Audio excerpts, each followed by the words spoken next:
Hello everyone, welcome to my channel island classes में आप सभी का स्वागत है। तो आज हम पढ़ेंगे छत्तीसगढ़ के जो अपोहा तंत्र है, छत्तीसगढ़ की रिवर सिस्टम। तो सबसे पहले छत्तीसगढ़ के जो प्रमुख अपोहा तंत्र है, छत्तीसगढ़ में कितने प्रकार के अपोहा तंत्र हैं? छत्तीसगढ़ में 5 प्रकार के अपोहा तंत्र हैं। तो सबसे पहला है जो अपोहा तंत्र, वो है महानदी। छत्तीसगढ़ में महानदी ये जो भाग है, छत्तीसगढ़ में जो महानदी सबसे बड़ा अपोहा तंत्र है। और गोदावरी, ये जो दिख रहे हैं ना, ये गोदावरी अपोहा तंत्र सबसे बड़ा, दूसरा बड़ा अपोहा तंत्र है। और तीसरा है आपका गंगा अपोहा तंत्र, और चौथा है आपका ब्राह्मणी अपोहा तंत्र, पांचवा है नर्मदा। ये जो एरिया दिखता है नर्मदा सबसे छोटा अपोहा तंत्र है छत्तीसगढ़ में। तो देखते हैं कि सबसे पहले जो प्रतिशत है महानदी का, वो कितना प्रतिशत भाग में फैला हुआ है छत्तीसगढ़ में। ये 56.15%।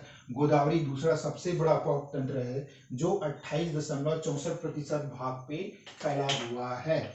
फिर तीसरा है गंगा है 13.63% भाग पे फैला हुआ है। चौथा है ब्राह्मणी 1.03% भाग में फैला हुआ है। और पांचवा है नर्मदा, जो सबसे छोटा है, वो 0.55% भाग में फैला हुआ है। ये जो प्रतिशत है छत्तीसगढ़ में जो नदियां अपोहा तंत्र उनका प्रतिशत है। और क्षेत्रफल यानी ये कितना एरिया में फैला हुआ है, मतलब जो इसका विस्तार, क्षेत्रफल यानी किस एरिया का।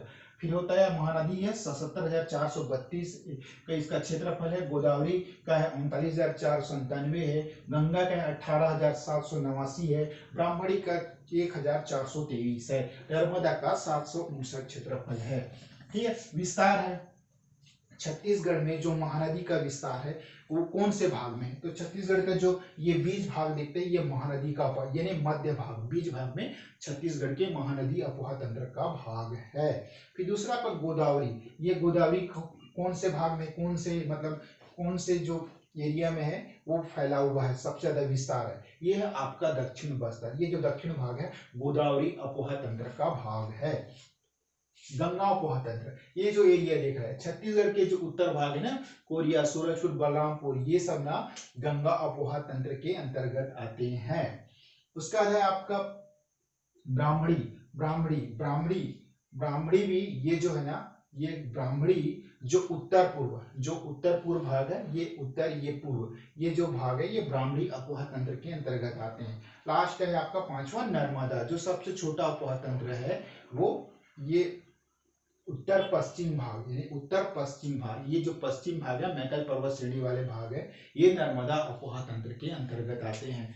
ओके, समझ में आया आपको? आगे चले। अब जो इन अपोहा तंत्र है, जो इन अपोहा तंत्र के अंतर्गत सहायक नदियां व जो इनमें शामिल अपोहा तंत्र जो प्रमुख नदियां हैं उनके डिटेल पढ़ेंगे। तो सबसे पहले है आपका महानदी, यानी महानदी अपोहा तंत्र के अंतर्गत कौन कौन सी नदियां आती है। सबसे पहले आपका महानदी, फिर शिवनाथ, हसदेव, मांड, कैलो, ईब, पैरी, सोंडूर, सिलियारी, सूखा, जोंक, लात, आमनेर, हाप, मनियारी, अरपा, लीलागढ़, खरखरा, तांदुला, खारून, ये सब जो नदियां है ना, ये महानदी की ट्राइब्यूटरीज है, अर्थात हम कह सकते हैं कि सहायक नदी है जो महानदी के अंदर शामिल है। दूसरा है आपका गोदावरी, जो दूसरा सबसे बड़ा अपोहा तंत्र है छत्तीसगढ़ में। गोदावरी अपोहा तंत्र के अंदर कौन कौन सी नदियां शामिल है? तो है आपका इंद्रावती, सबरी, बाग, कोटरी, डंकनी, संखनी, तालपेरू, निब्रा, गुडरा, बोडिंग, नारंगी, नंदीरा, चिंतावा, गोचिंता, ये सब नदियां है ना गोदावरी अपोहा तंत्र के अंतर्गत आती हैं। और ये नदियां सिर्फ ना दक्षिण बस्तर में बहती हैं, यानी हमारा वो जगदलपुर, बस्तर, दंतेवाड़ा, बीजापुर, सुकमा, इस एरिया में ये नदियां प्रवाह होती हैं। ठीक है, ये जो एरिया दिख रहा है ये गोदावरी तंत्र, ये गोदावरी अपोहा तंत्र, इसके अंतर्गत ये नदियां बहती है। तीसरा है आपका गंगा अपोहा तंत्र। गंगा अपोहा तंत्र है आपका बनास, ये जो एरिया है ना, ये बनास, गोपंद, रिहंद नदी का उद्गम कहाँ से होता है? आपका सरगुजा, ये सब कनार, बीजाल, ठीक है। ओके, समझ में? बनास, गोपद, रिहन, कन्हार, बीजाल, ये सब उत्तर पूर्वी भाग है जो गंगा अपोहा तंत्र के अंतर्गत आते हैं। ओके, समझ में आया आप लोग को? चौथा है ब्राह्मणी, जो ब्राह्मणी ये सबसे छोटा एरिया, जयपुर, मैनपुर वाला एरिया, ये कौन से अपोहा तंत्र के अंतर्गत आते हैं? ये ब्राह्मणी नदी अपोहा तंत्र के अंतर्गत आते हैं। इसमें दो ही प्रमुख नदी है, तीन ही में, ब्राह्मणी, दूसरा शंख नदी, तीसरा कोयना, जो झारखंड में बहती है। समझ में आया आप लोग को? पांचवा है नर्मदा। नर्मदा अपोह तंत्र ये कवर्धा मैकल पर्वत श्रेणी के अंतर्गत आते हैं। ये छत्तीसगढ़ में सबसे अपोह सबसे छोटा अपोह तंत्र है और इनसे निकलने वाली दो ही नदियां हैं, एक बंजर और दूसरा ताड़ा। समझ में आया आप लोग को? अगर आप किसी चीज को समझना चाहते हैं, सबसे पहले आप मैंने जो मैप बनाया है इस तंत्र को सीखिए कि महानदी अपोह तंत्र जो बीच का भाग है ये इसे महानदी अपोह तंत्र कहते हैं। और दूसरा है आपका गोदावरी अपोह तंत्र, सबसे बड़े अपोह तंत्र है। तीसरा है आपका सोन अपोह तंत्र जो गंगा अपोह तंत्र कहलाता है। चौथा आपका ब्राह्मणी अपोह तंत्र हो गया।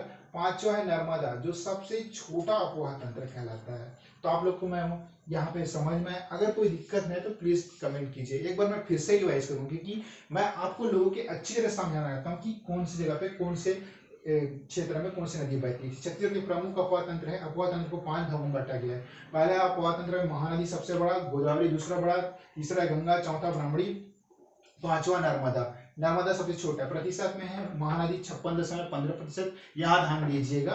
28.64%, गंगा 13.63%, ब्राह्मणी 1.03%, नर्मदा 0.50। अब ये क्षेत्रफल कितने क्षेत्रफल में फैला हुआ है? महानदी का सबसे बड़ा एरिया इसे 77,432, फिर गोदावरी है 39,497, गंगा है 18,789, फिर आपका ब्राह्मणी 1423, ये नर्मदा 759। और जो विस्तार है, जो छत्तीसगढ़ में महानदी का सबसे बड़ा है मध्य भाग में, और गोदावरी दक्षिण में है, गंगा उत्तर में है, ब्राह्मणी उत्तर पूर्व में, नर्मदा छोटा पश्चिम भाग में है। ओके, अपोह तंत्र उसके अंदर प्रमुख नदियां महानदी है। महानदी के अंतर्गत जो सहायक नदियां हैं, महानदी शिवनाथ, हसदेव, मांड, केलो, ईब, पैरी, सोंडूर, सिलियारी, सूखा, जोंक, लाख, आमनेर, हाप, मनियारी, अरपा, नीलागर, खरखरा, तांदुला और खारू, ये जो नदियां महानदी के अंतर्गत शामिल ट्राइबल सहायक नदी है। दूसरा आपका गोदावरी। गोदावरी नदी के अंदर इंद्रावती हो गया, सबरी, बाग, कोटरी, डंकनी, संखनी, तालपेरू, निब्रा, गुड्रा, बोडी, नारंगी, नंदीराज, चिंतावागु, चिंता, ये सब ना आपका गोदावरी अपोह तंत्र के अंतर्गत बहती है। चौथा आपका, तीसरा आपका गंगा अपोह तंत्र के अंतर्गत, ये जो देखिए ना, ये गंगा अपोह तंत्र, इसमें है आपका बनास, गोपन, रिहा, कनार, बिजाल, ये सब नदियां गंगा अपोह तंत्र के अंतर्गत। चौथा है आपका ब्राह्मणी अपोह तंत्र के अंतर्गत ब्राह्मणी, शंख नदी, कोयना नदी, ओके, जो झारखंड में बहती है। आप लोग को यहाँ तक समझ में आया रिवाइज में? फिर जो पांचवा है नर्मदा अपोह तंत्र सबसे छोटा अपोह तंत्र है, इसलिए ये यहाँ से दो ही नदी निकलती है, बंजर व ताड़ा। समझ में आया आप लोग को? मैप अगर ना समझ में आए तो प्लीज क्वेरी कीजिए। तो हम यहाँ से एक क्वेश्चन लिखेंगे, जो लास्ट क्वेश्चन है,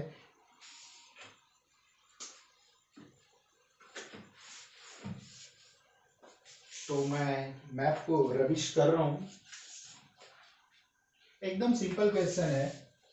आप जब भी कोई किसी टॉपिक को पढ़ते हैं तो मेरा यही सजेशन है कि आप क्वेश्चन को ध्यान से पढ़ें, और जिस टॉपिक से भी पढ़े हैं वहां माइंड में सोचने की कोशिश कीजिए कि इस टॉपिक से क्या क्वेश्चन पूछते हैं।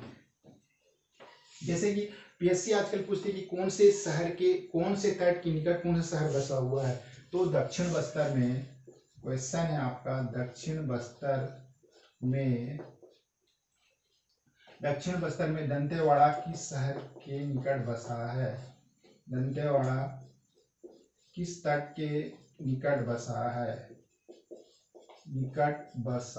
है? पाया देगा आपका जगदलपुर। कौन से दो नदियों के तट के, किस तट के नदी के बीच बसा है?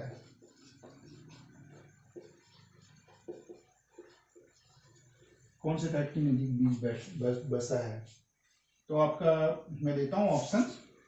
पहला है इंद्रावती, दूसरा है आपका कोटरी, तीसरा है आपका बोडी, चौथा है आपका डंकनी संखनी।